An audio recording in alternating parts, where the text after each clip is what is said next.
Students, आज हम पढ़ेंगे डिस्कवरीज ऑन सेल कि जो सेल है इनके ऊपर डिस्कवरी कब कब और कैसे कैसे हुई। तो सबसे पहले जो सेल है इसको डिस्कवर करने वाले मनुष्य का नाम था रॉबर्ट हुक। क्या नाम था? Robert Hooke. 1665 के अंदर इन्होंने सेल की डिस्कवरी की।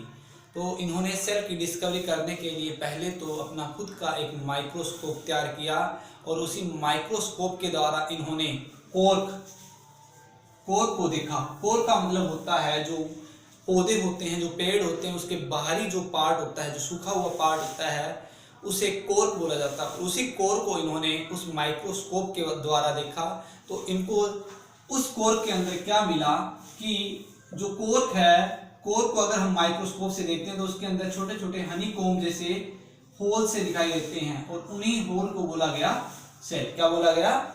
सेल। लेकिन जो रॉबर्ट हुक है, इन्होंने जिस सेल की डिस्कवरी की थी वो थी डेड सेल। कैसी थी? Dead cell. लेकिन आफ्टर सम टाइम एक और जो साइंटिस्ट है जिनका नाम है एंटोन वॉन लियोनहोफ, इन्होंने जो वाटर होता है उसके अंदर फ्री लिविंग सेल को देखा। तो जो लिविंग सेल है उसकी डिस्कवरी कब हुई? 1674। लिविंग सेल की डिस्कवरी 1674 के अंदर हुई। लेकिन अगर सेल आ जाए, डायरेक्ट सेल आ जाए, तो सेल की डिस्कवरी को हुई 1665। और जो डेड लिविंग सेल है या सेल है उसकी डिस्कवरी रॉबर्ट हुक ने की थी। लेकिन जो लिविंग सेल है उसकी डिस्कवरी किसने की थी? Anton van Leeuwenhoek. और कब की? 1674। इन्होंने फ्रेश वाटर के अंदर फ्री लिविंग सेल को देखा था। इसके बाद में थोड़े टाइम जैसे ही बीता तो जो सेल है देखा गया, सेल के सेंटर में एक डेंस पार्ट पाया जाता है और उसी डेंस पार्ट को बोला गया न्यूक्लियस। क्या बोला गया? न्यूक्लियस। और न्यूक्लियस की जो डिस्कवरी थी वो की थी रॉबर्ट ब्राउन ने। किसने की थी? रॉबर्ट ब्राउन ने। कब की थी? 1831 के अंदर। तो न्यूक्लियस की जो डिस्कवरी है वो 1831 में हुई थी और किसने की थी? रॉबर्ट ब्राउन ने की थी। और थोड़े ही टाइम के बाद में देखा गया कि न्यूक्लियस और जो सेल है इसके अंदर एक लिक्विड भरा हुआ है और उसी लिक्विड को नाम दिया गया था प्रोटोप्लाज्म। क्या नाम दिया गया था? प्रोटोप्लाज्म। तो प्रोटोप्लाज्म के बारे में बताने वाले जो वैज्ञानिक थे उनका नाम था जे.ई. पुरकिंजे। क्या नाम था? जे.ई. पुरकिंजे। और इन्होंने प्रोटोप्लाज्म की डिस्कवरी कब की थी? 1839 के अंदर प्रोटोप्लाज्म की डिस्कवरी हो चुकी थी। पहले न्यूक्लियस आया, उसके बाद में प्रोटोप्लाज्म की डिस्कवरी हुई। और फिर क्या हुआ कि सेल थ्योरी दी गई। क्या दी गई? Cell theory. सेल थ्योरी 3 व्यक्तियों ने अलग अलग टाइम पे दी थी। लेकिन अभी जो प्रेजेंट पे सेल थ्योरी चल रही है वो चल रही है किसकी? आर वर्चो की। किसकी चल रही है? आर वर्चो की। सबसे पहले जो सेल थ्योरी दी थी वो दी थी जैकोब मैथियास ने। किसने दी थी? जैकोब मैथियास ने।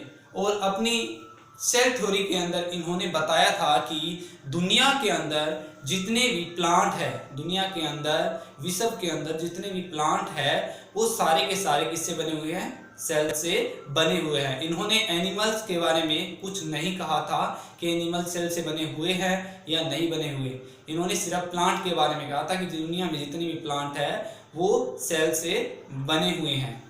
और कब दी थी इन्होंने अपनी सेल थ्योरी? 1838 के अंदर, 1838 के अंदर इन्होंने अपनी सेल थ्योरी दी थी। और उस सेल थ्योरी के अंदर बताया गया था कि दुनिया के अंदर जितने भी पेड़ पौधे हैं वो सारे के सारे एक छोटी सी यूनिट से बने हुए हैं जिसका नाम क्या है? सेल। एक साल बाद ही एक दूसरे वैज्ञानिक आए जिन्होंने अपनी एक और सेल थ्योरी दी और उनका नाम था थियोडोर स्कावन। क्या नाम था? थियोडोर स्कावन। और इन्होंने कहा था कि दुनिया में जितने भी एनिमल्स है, दुनिया में जितने भी एनिमल्स है वो सारे के सारे एक स्मॉल यूनिट से बने हुए हैं जिसका नाम सेल है।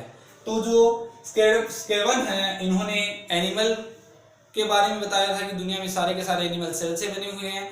लेकिन जो मैथियास है इन्होंने बताया था कि दुनिया में सारे के सारे पेड़ पौधे हैं वो किससे बने हुए हैं? सेल से बने हुए हैं। फिर थोड़े टाइम के बाद में एक वैज्ञानिक आए जिन्होंने इन दोनों की थ्योरी को कंबाइन किया और अपनी थोड़ी सी और थ्योरी ऐड करके एक अलग से सेल थ्योरी दी। और उस वैज्ञानिक का नाम था आर वर्च्यो। क्या नाम था? आर वर्च्यो। और ये थ्योरी दी गई थी 1855 के अंदर, 1855 के अंदर ये थ्योरी दी गई थी। और इनकी थ्योरी के अंदर कुछ बातें बताई गई, वो बातें ध्यान से देखिए क्या थी। इन्होंने कहा था कि दुनिया में जितने भी लिविंग ऑर्गेनिज्म हैं, दुनिया में जितने भी लिविंग ऑर्गेनिज्म हैं, प्लांट और एनिमल, जितने भी लिविंग ऑर्गेनिज्म हैं, वो सारे के सारे एक सिंगल यूनिट से बने हुए हैं, जिसका नाम क्या है? सेल। दूसरा पॉइंट इनका था कि जो जितनी भी मेटाबॉलिक रिएक्शन होती है, मेटाबॉलिक रिएक्शन कौन सी होती है? लिविंग ऑर्गेनिज्म में जितनी भी रिएक्शंस होती है, उन रिएक्शंस को मेटाबॉलिक रिएक्शन बोला जाता है। तो उन्होंने कहा था कि जितने भी लिविंग ऑर्गेनिज्म हैं, उनकी जितनी भी मेटाबॉलिक रिएक्शन है, वो सारी की सारी कहाँ आकर होती है? सेल के अंदर। सारी की सारी कहाँ होती है? सेल के अंदर होती है। All metabolic reaction are takes place in cell. Next इन्होंने कहा था कि all organism start its life from single cell, कि जितने भी आपको अपने आसपास जीव दिखाई दे रहे हैं, छोटे बड़े, जिनको आप देख सकते हो और जिनको आप नहीं भी देख सकते, बहुत ज़्यादा छोटे, वो सारे के सारे सिंगल सेल से बने हुए हैं। इवन हम भी एक सिंगल सेल से बने हुए हैं। सभी लिविंग ऑर्गेनिज्म की जो शुरुआत है वो एक सिंगल सेल से होती है। एक्सेप्शन था वायरस। वायरस सेल से नहीं बनता। क्लियर? ये इसके बारे में हम बाद में पढ़ेंगे कि जो वायरस है वो जीन्स का एक चट्टा होता है, एक ढेर होता है, बंडल होता है, और जिसके अंदर एक बाहर की ओर स्पेशल टाइप की प्रोटीन पाई जाती है, जिसका नाम है कैप्सिड। क्या नाम है? कैप्सिड। ये सब हम थोड़ा बाद में पढ़ेंगे। वायरस के बारे में भी हम पढ़ेंगे थोड़ा।